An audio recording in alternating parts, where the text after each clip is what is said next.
দীর্ঘ ৮ বছর পর আবারও চ্যাম্পিয়ন্স ট্রফি। এবার পাকিস্তানের মাটিতে আয়োজিত হতে যাচ্ছে ক্রিকেটের এই মর্যাদাপূর্ণ আসর। ২০১৭ সালে মাশরাফি বিন মুর্তজার নেতৃত্বে সেমিফাইনাল পর্যন্ত পৌঁছেছিলেন বাংলাদেশ ক্রিকেট টিম। এবারও সেই স্বপ্ন নিয়ে মাঠে নামছে টাইগাররা।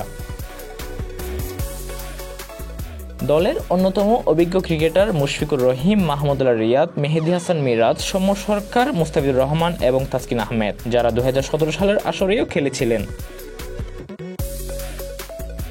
এই প্রতিযোগিতার অংশগ্রহণের আগে টাইগারদের শুভকামনা জানিয়েছেন সাবেক অধিনায়ক মাশরাফি বিন মুর্তজা। নিজের ফেসবুক পেজ থেকে তিনি লেখেন, চ্যাম্পিয়ন্স ট্রফির জন্য বাংলাদেশ ক্রিকেট দলের প্রতি রইল শুভকামনা। সাহস এবং দৃঢ়তার সঙ্গে খেলে যাও। শুভকামনা সব সময়। তবে সম্প্রতি সময়ে মাশরাফি ছিলেন আলোচনার কেন্দ্রবিন্দুতে। বৈষম্য বিরোধী ছাত্র আন্দোলনের সময় নীরব ভূমিকা রাখায় সমালোচনার মুখে পড়েন তিনি। পরে এক ভিডিও বার্তায় নিজের অবস্থান স্পষ্ট করেন এবং দুঃখ প্রকাশ করেন সাবেক এই অধিনায়ক। এদিকে সর্বশেষ বিপিএলও মাঠে দেখা যায়নি মাশরাফির নড়াইল এক্সপ্রেসকে। ক্রিকেট থেকে কিছুটা দূরে থাকলে বাংলাদেশের ক্রিকেটের প্রতি তার ভালোবাসা রয়েই গেছে। বাংলাদেশ দলের প্রতি রইল শুভকামনা। তারা যেন আমাদের সেরা পারফরমেন্স উপহার দিতে পারে, সেটাই আমাদের প্রত্যাশা।